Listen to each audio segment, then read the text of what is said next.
தேவன் வார்த்தையினால் அதை நமக்கு உண்டாக்கி வைத்திருக்கிறார். அப்படி என்றால் நாம் எப்படி ஆராதிக்கணும் என்பதை ஹல்லேலூயா ஸ்தோத்திரம். இந்த பூமியில நாம் பார்க்கிற எல்லா வஸ்துக்களை காட்டிலும் நாம் பார்க்க அதுவே நமக்கு ஆராதிக்க நேரம் இல்லை. ஆண்டவரே உமக்கு நன்றி என்று சொல்லி இன்னும் நாம் பார்க்க முடியாத காணக்கூடாத அதிசயங்கள் நிறையவே இருக்கிறது. ஹல்லேலூயா ஹல்லேலூயா. அதை வசனத்தை வாசிக்கும் பொழுதுதான் உங்களுக்கு அது தெளிவுபடும், புரியும், உங்களுக்கு அது கண்டுபிடிக்க முடியும். ஹல்லேலூயா. கண்களை மூடி பயபக்தியோடு கூட அப்பா பெரியவர் பெரியவர் பெரியவர் பெரியவர் பெரியவர் பெரியவர் ராஜாமை நன்றியோடு துதிக்கிற ராஜா. இந்த ஓய்வு நாளை மனமகிழ்ச்சியான நாளை காண வைத்த உங்களுடைய கிருபை தயவு இறக்க ராஜா, உங்களுடைய நீண்ட சாந்தம் ஆண்டவரே எல்லா தயவு இறக்கங்களுக்காய் நன்றி செலுத்துகிறோம். வந்த பிள்ளைகளை கர்த்தாவே பிதா குமாரன் பரிசுத்த ஆவி நாமத்தினாலே வாழ்த்தி ஆசீர்வதிக்கிற ராஜா. இவர்கள் வாழ்ந்து சுபித்திருப்பார்களாக, எல்லா தேவைகளையும் சந்திப்பீராக ராஜா. கன மகிமை எல்லாம் நீர் எடுத்துக் கொள்ளுங்க. எங்களை தரை மட்டுமாய் தாழ்த்துகிறோம் எங்கள் ஆண்டவராகிய இயேசு கிறிஸ்துவின் திருநாமத்தில் பிதாவே, ஆமென் ஆமென். அல்லேலூயா. சரி, சத்தம் குறைஞ்சது, ரொம்ப நன்றி. 102ஆம் சங்கீதம் 4ஆம் வசனத்தை யாராவது ஒருவரால் சத்தத்தை உயர்த்தி என் இருதயம் புல்லை போல் வெட்டுண்டு உலர்ந்தது, என் இருதயம் புல்லை போல் வெட்டுண்டு உலர்ந்தது, என் போஜனத்தை புசிக்க மறந்தேன். அல்லேலூயா. ஏற்கனவே சொன்னது போல இருதயம் தான் நம்முடைய ஆத்மாவுக்கு ஃபுல் கேரண்டி. அல்லேலூயா. ஆத்மா என்றால் இருதயத்தில் வாசம் பண்ணுகிற ஒரு காரியம். அல்லேலூயா. ஆமா, இருதயத்தில் பலன் இருந்தால் நம்ம உற்சாகமா இருப்போம். ஐ மீன் நமக்கு விசுவாசம் தான் இருதயம். அல்லேலூயா. ஆமா, அது இன்னைக்கு அனைவருக்கு காணப்படவில்லை. அதனாலதான் கிறிஸ்தவம் இன்னைக்கு வளராமலே இருக்கிறது. அல்லேலூயா. ஆமா, அவர் சொல்ல நிற்கும், அவர் கட்டளையிட நடக்கும், அது அப்படியே நடக்கும். அல்லேலூயா. அப்பதான் அவருடைய பிள்ளைகளாகிய நமக்கும் அந்த அதிகாரம் இருக்கிறது. அல்லேலூயா. ஆமா, சத்தம் ரொம்ப கம்மி. அல்லேலூயா. அல்லேலூயா ஸ்தோத்திரம். பாருங்க, தாவீது தன்னுடைய இருதயத்தை நீங்க தலைப்பு பற்றினா துயரப்படுகிறவனின் துக்கத்தில் மூழ்கி கர்த்தரிடத்தில் தன் வியாகுலத்தை தெரிவிக்கிற விண்ணப்பம். அல்லேலூயா. ரொம்ப துக்கத்தில் இருக்கிறார் தாவீது. அல்லேலூயா. தாவீதுக்கு இந்த துக்கத்தை தெரியப்படுத்தின கர்த்தர் இதனுடைய ஆழம் என்னன்னு சொன்னா, நீ விசுவாசத்தை வர்த்திக்க பண்ணணுமா. அல்லேலூயா. விசுவாசம் இல்லைன்னா, அவர் நாமத்தை அறிந்து கொள்ளவில்லை என்றால் நாம் இதுவரை கிறிஸ்தவர்களாக அல்லது அவரை ஆராய்த்து துதித்து செய்த கொடுத்த எல்லாமே வீணான காரியமாக காணப்படுகிறது. அல்லேலூயா. அதனாலதான் நம்முடைய ஜெபங்கள் கேட்கப்படணும், அதற்கான பதிலை நாம் பெற்றுக்கொள்ளணும். இல்லைன்னா நாம் வாழ்றதே வேஸ்ட். அல்லேலூயா. ஆமா, அநேகர் இதுலதான் தவறு செய்கிறார்கள். விசுவாசமே இல்லாத சந்ததியா இருக்கிறார்கள். பேர் மாத்திரம் விசுவாஸ். அல்லேலூயா. ஆமா, எனக்கு தெரிஞ்ச எங்க சொந்தக்காரர்கள், எங்க அப்பாவுடைய அத்தை பொண்ணு ஒன்று இருந்தாங்க, மீனாட்சி. மீனாட்சினா மீனை போல கண்கள், ஆனா அவங்களுக்கு ஒன்றரை கண்ணு, ஒரு கண்ணு சின்னதும் ஒரு கண்ணு பெருசுமா இருக்கும். நாங்கெல்லாம் கூட கிண்டல் பண்ணுவோம். அப்ப தெரியாது இல்லையா, கிறிஸ்தவத்துல வரல, எல்லாருமே கிண்டல் பண்ணுவாங்க. இப்போ பார்த்தீங்கன்னா பேரையா இப்படி வைக்கிறாங்க, பேருக்கும் அவருக்கும் சம்பந்தம் இல்லை. என்னுடைய நண்பன், என் கிளாஸ்மேட் ஒருத்தர் வெள்ளைச்சாமி. அல்லேலூயா. பயங்கர கருப்பு, என்ன மாதிரியே கருப்பு. அல்லேலூயா. என்னை விட கூடுதலாக ஒரு 2% அதிகமாகவே கருப்பா இருப்பார். எல்லாரும் சொல்லி சிரிப்பாங்க. அப்போ அது என்ன அவங்களுக்கே தெரியாது. அல்லேலூயா. அதுக்கு எனக்கு சம்பந்தமே இருக்காது. அந்த மாதிரி விசுவாசின்னு பேர் வச்சுட்ட நமக்கு பைபிளுக்கும் நமக்கு சம்பந்தமே இல்லாம தூரமா இருக்கிறோம். அல்லேலூயா. இதோட அர்த்தத்தை நீங்கள் புரிந்து கொள்ளுங்க. அல்லேலூயா. அப்போ நம்ம பைபிளை கையில எடுத்துட்டோம்னா நாம சொல்றது அப்படியே நடக்கணும். அல்லேலூயா. ஆமா, நாம சொல்றதுதான் நடக்கணும். இந்த காலகட்டத்துல இந்த லைன்ல நாம வந்துடணும்.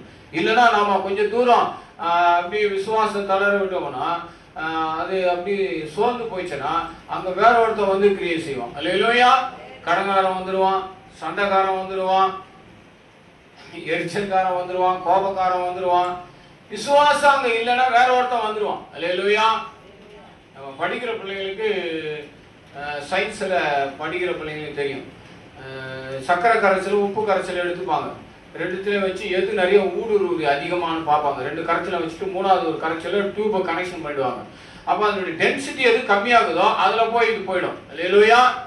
ஆமாம், சர்க்கரையை விட உப்பு அதிகமான டென்சிட்டி, அதனால தான் உப்பு அதிகமாக சாப்பிடாதீங்கன்றோம். அல்லேலூயா. ஆமாம், அப்போ பார்த்தீங்கன்னா ஜப்புடு பரவல்ல இந்த டென்சிட்டி கம்மியாகிற இடத்துல சர்க்கரை கரைசல்ல வந்து உப்பு கரைசல் ஸ்ட்ரெயிட்டா போய் அதிகமா கலந்துரும். அதை நீங்க அடுத்தது நீங்க டெஸ்ட் டியூப்ல பாத்தீங்கன்னா சர்க்கரை கரைச்சலை விட உப்பு கரைச்சல் அதிகமா நீங்க வேணா போய் வீட்டுல டெஸ்ட் பண்ணுங்களேன். ஈக்குவலா சர்க்கரை ஈக்குவலா உப்பு எடுத்துட்டு ஒரு பாத்திரத்துல வச்சுட்டு ஒரு டியூப் போட்டீங்கன்னாப்பா அது எது அதிகமா பரவுதுன்னு பாத்தீங்கன்னா ஈஸியா கண்டுபிடிச்சிடலாம். அல்லேலூயா. ஆமா, நிறைய பேர் புரியல நினைக்கிறேன். நீங்க சயின்ஸ் ஸ்டூடெண்ட் கேட்டீங்கன்னா தெரியும், கெமிக்கல் ஸ்டூடெண்ட் கேட்டா அம்மா கேட்டா தெரியும் நினைக்கிறேன். அல்லேலூயா. அப்போ நம்ம கிட்ட எது குறைவா இருக்கிறதோ நிறைவானது அங்க வந்துடும். எது குறைவா இருக்குதுன்னு சொன்னா நம்ம கிட்ட வேத வசனம் நிறைய குறைவா இருக்குது. அல்லேலூயா. உபாகமம் 30 அதிகாரம் 1 வசனத்தை யாராவது ஒரு வாசிக்கல சீக்கிரமா. இருதயம் மகா கேடுள்ளதும் கிறுக்குள்ளதுமாய் இருக்கிறது. அப்ப இதை மாற்றணும்னு சொன்னா, ஜென்ம சுபாவத்தை மாற்றணும்னு சொன்னா இருதயத்தை நாம் எப்படி சுத்தமாக வைத்துக் கொள்ளணும். அல்லேலூயா. அப்பதான் நம்ம ஜெபங்கள் கேட்கப்படும். சின்ன பிள்ளைகள் யாரா இருந்தாலும் சரி, நீங்க சத்தங்களே எழுப்பிட்டு வரலாம். அல்லேலூயா. உன் இருதயத்துல எவ்வளவு நேரமா உபாகம் 30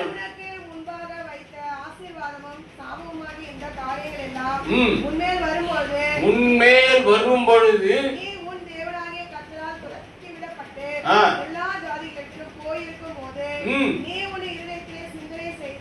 ஆமென். உன் இருதயத்திலே சிந்தனை செய்து. அல்லேலூயா. இதுதான் மெயின் பாயிண்ட். ஏன் நாம ஜெபிக்கிறோம் பதில் கிடைக்கல? ஏன் நாம எவ்வளவு உபாசிக்கிறோம் பதில் கிடைக்கல? அடிச்ச பந்து திருமணம் மடிக்க வருகிற மாதிரி வேதத்துல இருக்கிறது. உன் ஜெபம் உன் மடியில விழும் என்று. அப்படி இருக்க கூடாதா? நாம எதை சொல்றோமோ அது அப்படியே அதனுடைய பலன் வரணுமா? அல்லேலூயா.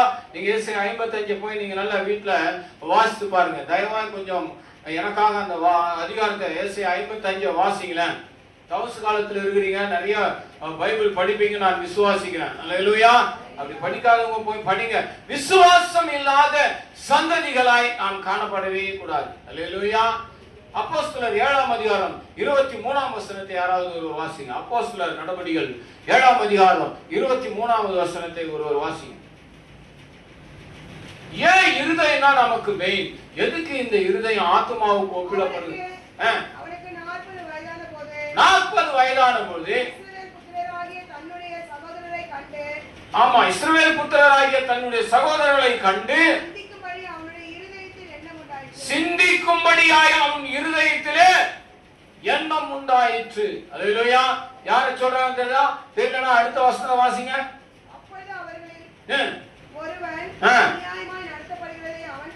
அநியாயமாய் நடத்தப்படுகிறதை கண்டு அவனுக்கு துணை நின்று எகிப்தியனை வெட்டி துன்பப்பட்டவனுக்கு நியாயம் செய்தார். இதுதான் கிறிஸ்துவ வாழ்க்கை. அல்லேலூயா. ஆமா, நம்ம ஒண்ணுமே கேட்க முடியல இன்னைக்கு. பயமா இருக்குது. நீங்க ரோட்ல மத்திய எல்லாம் 7ஆம் கிளாஸ் 6ஆம் கிளாஸ் படிக்கிற பசங்க தான் கஞ்சா அடிக்கிறாங்க. நான் வேணா ரோட்ல கூட மைக்க போட்டு சொல்லுவேன், நமக்கு ஒன்றும் பயம் கிடையாது. ஆனா அவனை தட்டி கேட்க முடியல. ஏன்னு கேட்டா பெரிய கொலைக்காரன் பெரிய ரவுடிங்க தான் அவனுடைய பேக்ரவுண்டா இருக்கிறான். அல்லேலூயா.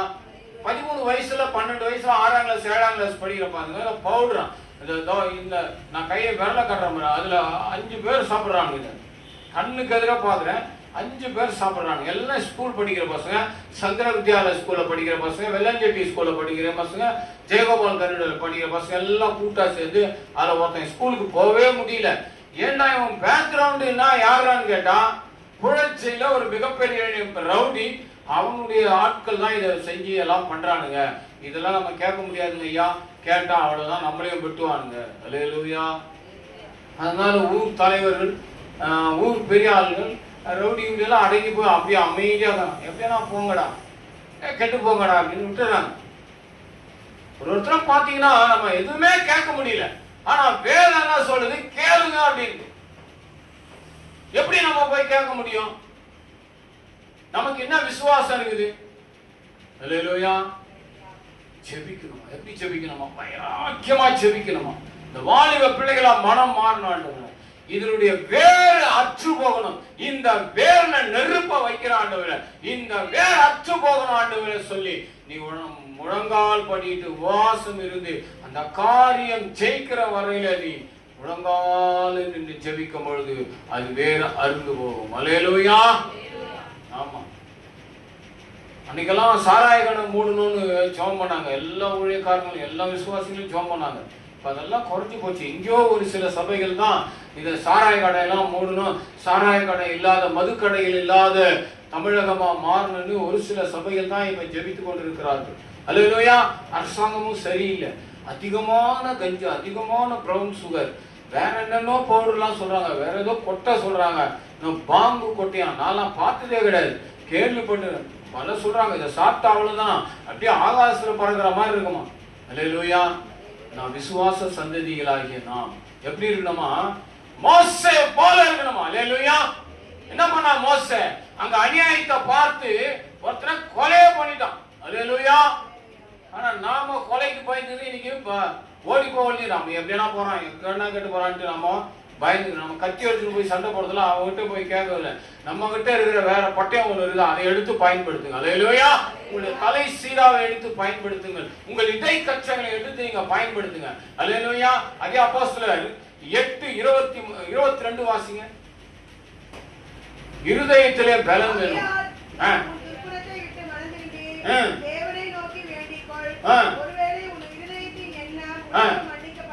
ஆமென். அல்லேலூயா. இருதயம் சுத்தமா இருக்கணும்.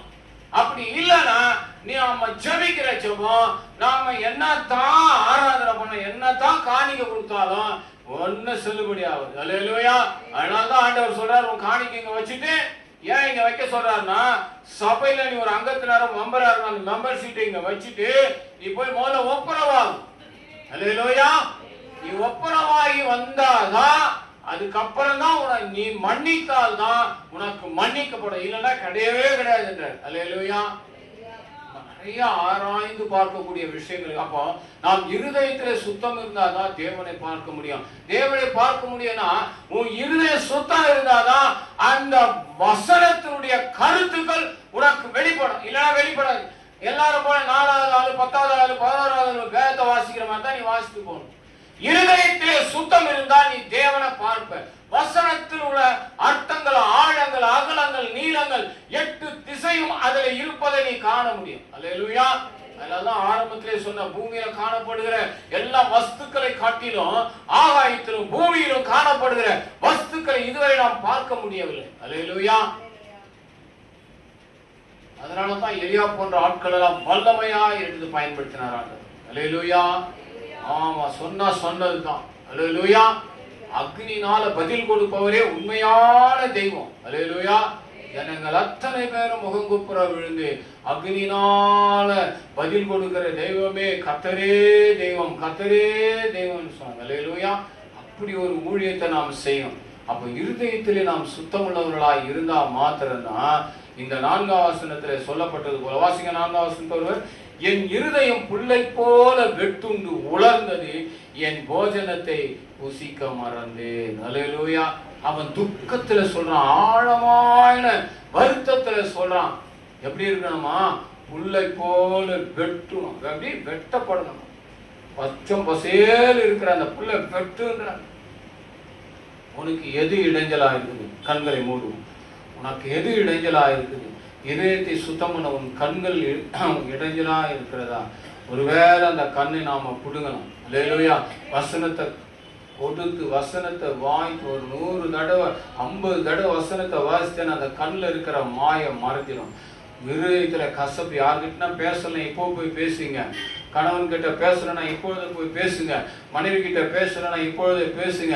ஒரே ஒரு உதாரணம், எல்லா கண்களை மூடும். ஒரே ஒரு உதாரணம், சாப்பாட்டை யாருன்னா புடிங்கிட்டானா அவங்களோட கூட சகஜமா பேசுங்க. அல்லேலூயா. அந்த அனுபவம் உங்களுக்கு இருக்குதா இல்லையான்னு தெரியாது.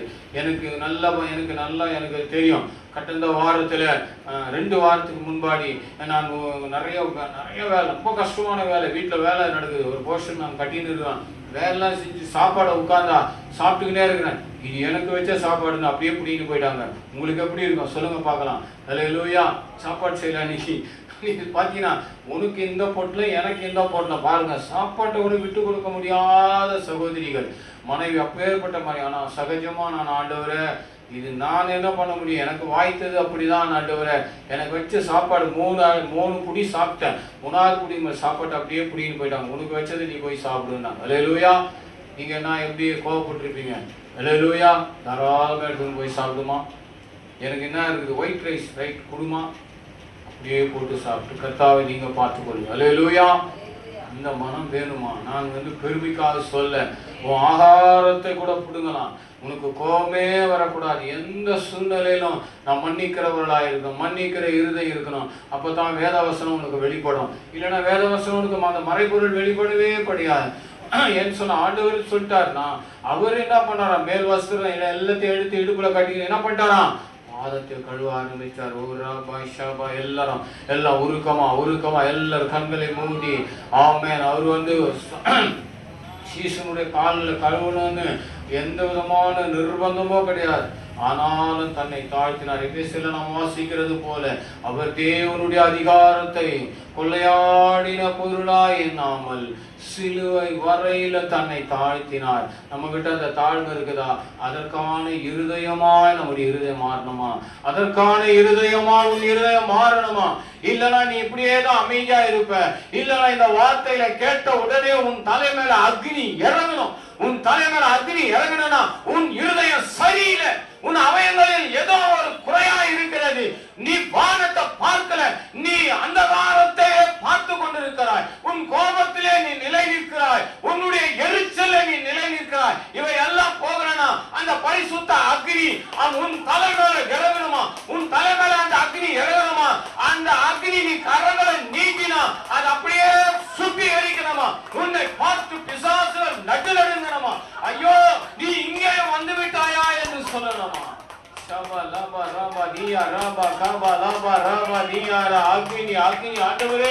அப்பா இருதயத்திலே சுத்தமுள்ளவர்களா எங்களை மாற்றுங்க.